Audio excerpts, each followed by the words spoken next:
we have already seen how to present the data. The data can be presented in two ways. One is tabular representation and other one is graphical representation. In tabular representation, we present the data in the form of a frequency distribution table, and you have studied group frequency distribution table as well as ungrouped frequency distribution table.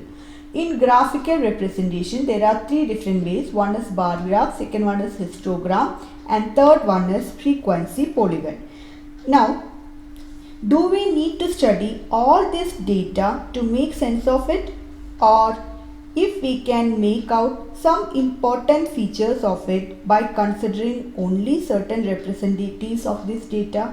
And this is possible by using measures of central tendency.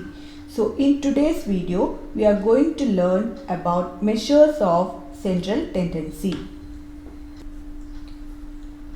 So consider the situation when the two students, Mary and Hari, they have received their test copies, and the test had got 5 questions and each was carrying 10 marks, and the score was as follows. Mary, for the first question, she scored 10 marks. Hari scored 4 marks for the first question. Similarly, for the second question, Mary scored 8 marks and Hari scored 7 marks, and so on. So upon getting this test copies, both of them, they found their average score, and you know how to find the average score. Average score means sum of scores divided by number of scores. So when Mary found the average score, she found that total is 42 and total 5 questions were there. So 42 divided by 5. So Mary's average score is 8.4 and Hari's average score is 8.2. So since Mary's average score is more than that of, you can see 8.4 is more than that of 8.2. So since Mary's average score is more than that of Hari, Mary claimed to have performed better than Hari. But Hari was not ready to agree for this. What he did, he arranged the score in ascending order and then he found out the middle score. So Hari has arranged the score, and Hari said that since his middle score was 10, which was higher than Mary's middle score, that is 8, his performance should be rated better. Again, Mary was not convinced with this. To convince this Mary, Hari, he tried out another strategy. He said that he had scored 10 marks for 3 questions. He had scored 10 marks as compared to Mary, she scored only for 1 question, she has scored 10 marks. So his performance was better. Now to settle the dispute between Hari and Mary, let us see the 3 measures they adopt to make their point clear. So the average score that Mary found in the first case, that is mean. The middlemost score that Hari found for his argument, that is median, and the most often scored that Hari used in his second strategy, that is mode. So these are the 3 measures of central tendency. First is mean, second one is median, and third one is mode. Mean means average score, median means middlemost score, and mode means most often repeated score. So let's see one by one these 3 measures of central tendency. Now let us take another example. Consider a small unit of factory where there are 5 employees, a supervisor and 4 laborers. The laborers will draw a salary of rupees 5,000 per month, and while the supervisor will get 15,000 per month.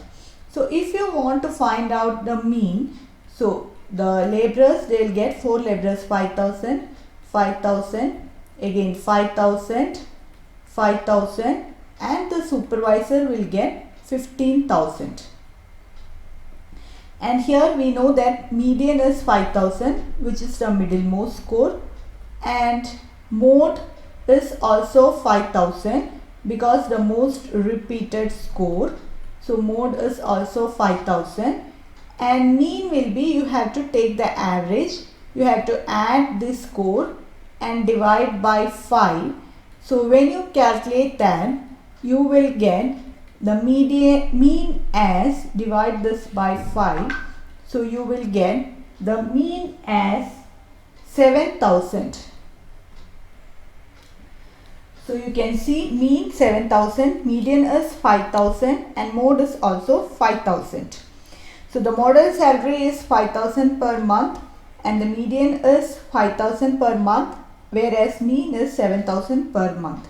Now if you compare these three measures of central tendency, we can see that the mean salary is 7,000 rupees, 7,000. That does not give even an approximate estimate of any one of their wages, while the median and mode, they represent the data more efficiently.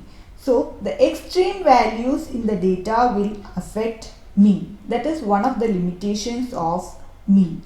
For example, I can give you one more example. So let's take this example. The runs scored by batsman in 5 matches are given below, like 1, 52, 50, 55 and 50. So we can see that on the first match he has scored only 1 and maybe that day he was not feeling well, but all the other matches he had a consistent of 50 runs at least he has scored. Now if you take the mean of this data, this 1 plus 52 plus 50 plus 55 plus 50 divided by 5 will get 208 divided by 5 is 41.6.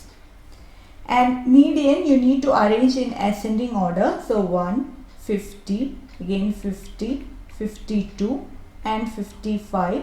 So the middlemost score, so 50 is the median and mode is also 50. Mode is also 50, the most often repeated score.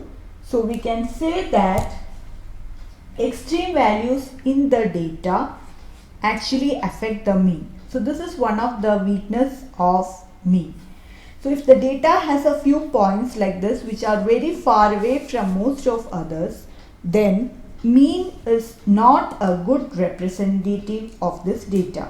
Since this median and mode, they are not affected by the extreme values, they give a better estimate in this situation. So if you want to find out, if you want to compare the average result of the students of different schools of CBSE examination, or if you want to conclude which school has a better performance, then we can use mean. And if you want to find out the typical productivity rate of workers or average wage in a country, so these are the situations where actually extreme values will be there. So instead of mean, we can take median as a better measure of central tendency. And if in certain situations, like if you want to find out which is the most popular TV program being watched, or which item the consumer is in great demand, or color of the vehicle used most of the people, in that case we can use mode. So in this video you got an idea about the measures of central tendency, 3 measures of central tendency, that is mean, median and mode. And in real life where we are using this mean, median and mode, which are the situations where we really apply mean, median and mode. So thank you for watching the video.